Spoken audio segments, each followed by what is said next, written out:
To say it's been a big year for small cars is an understatement. The last 12 months has seen the arrival of the new Holden Astra, updated Toyota Corolla and Mazda 3, and this, the new Subaru Impreza. It won our last small car comparison test against those names we just mentioned. But wait, there's more! The last few months has seen the introduction of the new Honda Civic hatch, the all-new Hyundai i30, and the latest generation Volkswagen Golf. But which one's best? Well, let's find out. We've assembled the higher grade models from each lineup. That means the Volkswagen Golf 110 TSI Highline, the Subaru Impreza 2.0 IS, the Hyundai i30 SR Premium, and the Honda Civic Rs. The all-new Subaru Impreza has impressed us from the first time we drove it. Built on newly developed modular underpinnings, the Impreza is a leap ahead for the brand in terms of both quality in the way it drives and how it's presented. It is bigger but lighter and stronger than the old model, and the styling is a major improvement for Subaru, making the Impreza feel more premium than ever before. As we've said in the past with the new Impreza, it's a big step forward for the brand in terms of its design and presentation, particularly in the cabin. There's this new infotainment system, for example, that looks and feels great, really premium, and it's quite easy to use. There's good storage space as well, which makes it easy to live with, and just the overall presentation, fit and finish is really premium for the small car class. Under the bonnet is a 2-litre 4-cylinder petrol boxer engine. It produces a respectable 115 kilowatts of power, but only 196 newton meters of torque, which is the least of this quartet. Of course, the obvious thing the Subaru is missing in this little comparison is a turbocharger, and so it doesn't have the same sort of low-end torque that the other cars can offer, particularly the Volkswagen and the Hyundai. But the engine still does a good job. It's still, a respectable engine. There's decent performance from it. A big part of that is, although the CVT is not my favourite type of transmission, this one is actually a good example of the breed. It actually gives the Subaru a bit more a sense of urgency under acceleration than something like, say, the Civic. But overall, it's a respectable powertrain. It's lacking the punch that the Hyundai and the Volkswagen have, but it does the job. Where the Impreza really impresses is on the road. This is on Subaru's all-new global underpinnings. This is going to be the basis of pretty much all their new models from now on. It rides really well. It's comfortable, yet it's still got good control. The steering is nicely sorted, nicely weighted for around town, but it still gives you a bit of feedback for you if you're into your driving. And the other thing is, it's got all-wheel drive. That trademark Subaru all-wheel drive system. Now, while that's not really a big advantage in this contest, it's there, and it means if the going does get slippery, traction's going to be a little bit better. At the end of the day, the Impreza is just a good all-round small car. Priced from $29,190, the Impreza is the cheapest in this test, but comes very well equipped. Standard gear includes 18-inch alloys, sunroof, leather-accented upholstery, dual-zone air conditioning, navigation, Apple CarPlay and Android Auto. Crucially, it also gets Subaru's EyeSight safety system that includes forward collision warning, autonomous emergency braking, pre-collision steering assist, and adaptive cruise control.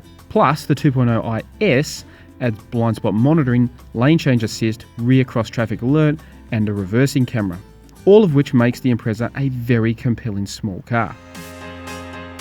There's big expectations surrounding this third generation i30.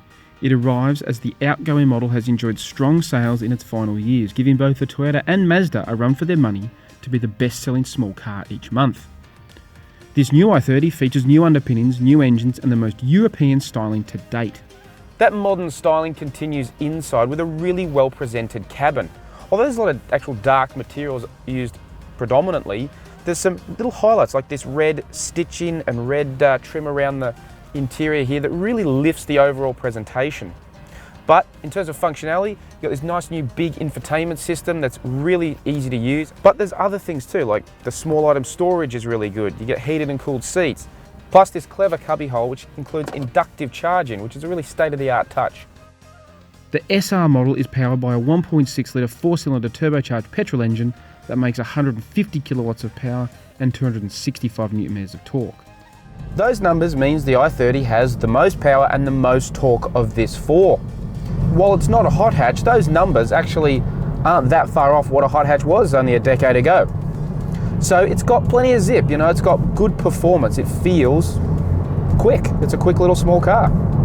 But it's got good torque, so around town, it's a really easy car to drive. Take it off from the lights, it goes quite well. This SR Premium also feels quite sporty to drive. It's got really good dynamic capabilities as a car. The suspension, while it's on the firm side, it actually settles really quickly over bumps, so it doesn't actually ever get unsettled and nervous and uncomfortable, but it does just imbue the car with quite responsive and agile handling. The steering's really well sorted. They've got rid of the adjustable modes that the previous car had, and it's just a really well-tuned setup. The i30 really is right up near the pointy end of the field when it comes to the best small cars to drive. The i30 SR Premium costs $33,950, and that money buys you the best equipped car of this group. In addition to the previously mentioned equipment, you also get 18-inch alloys, dual-zone air conditioning, leather-appointed seats, keyless entry and ignition, a panoramic sunroof, navigation, Bluetooth, and Apple CarPlay and Android Auto. It also boasts a comprehensive safety package with autonomous emergency braking, blind spot monitoring, lane departure warning, rear cross traffic alert, and adaptive cruise control, plus a reversing camera and front and rear parking sensors, all standard. Honda launched the sedan version of the 10th generation Civic last year, but the hatch only arrived in the showrooms a few months ago.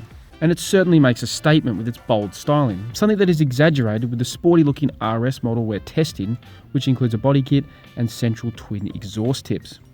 Just like the outside, the interior of the Civic really stands out from its rivals here. The design is very different, it's much busier, but also different in the sense that this center console, for example, sits a lot higher, so you actually feel like the interior is more wrapping around you.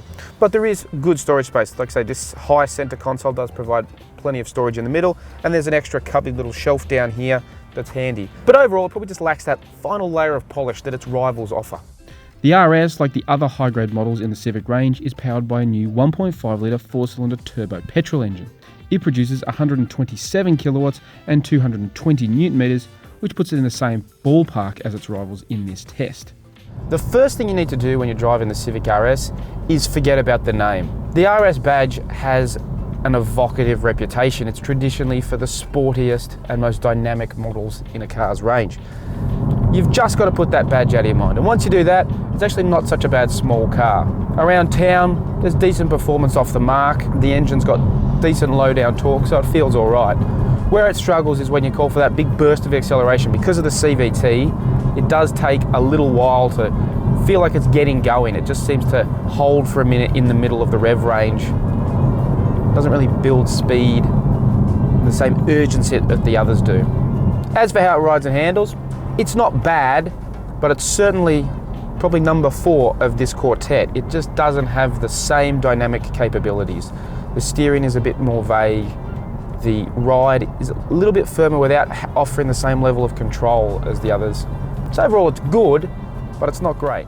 The Civic RS is the second most affordable model here at $32,290. It's cheaper than both the Hyundai and Volkswagen. It comes equipped with 17-inch alloy wheels, LED headlights and fog lights, Apple CarPlay, Android Auto, Bluetooth, digital radio, keyless entry and ignition, dual-zone aircon, heated leather seats, and a 10-speaker premium sound system. But it's arguably the worst value proposition in this group because it misses out on any of the active safety features offered by the others. Autonomous emergency braking can't even be had as an option. It's a big omission in a competitive segment. While the others here are all new models, this latest Volkswagen Golf is a major midlife upgrade, hence why the company refers to it as Generation 7.5. While mechanically it's similar to the old model, the lineup has been overhauled and repriced to make it more competitive against the intense small car battle. Inside, not a lot has changed in the Golf, but it didn't need to. This has always been one of the best presented small cars. However, there's a bit of a catch with our car because this test model we're driving is fitted with a raft of options, including this nice R-line steering wheel, R-line leather seats. We've got the active info display, which is the digital dashboard. Now, all of those extras give this car a really premium look and feel. So this doesn't just feel like a small hatchback. This genuinely feels like a pseudo luxury car, but it does come at a price. Our test car was fitted with 3 optional packages that put the price to more than $41,000. But the engine is the standard 1.4-litre 4-cylinder turbo petrol unit that produces 110 kilowatts and 250 newton meters.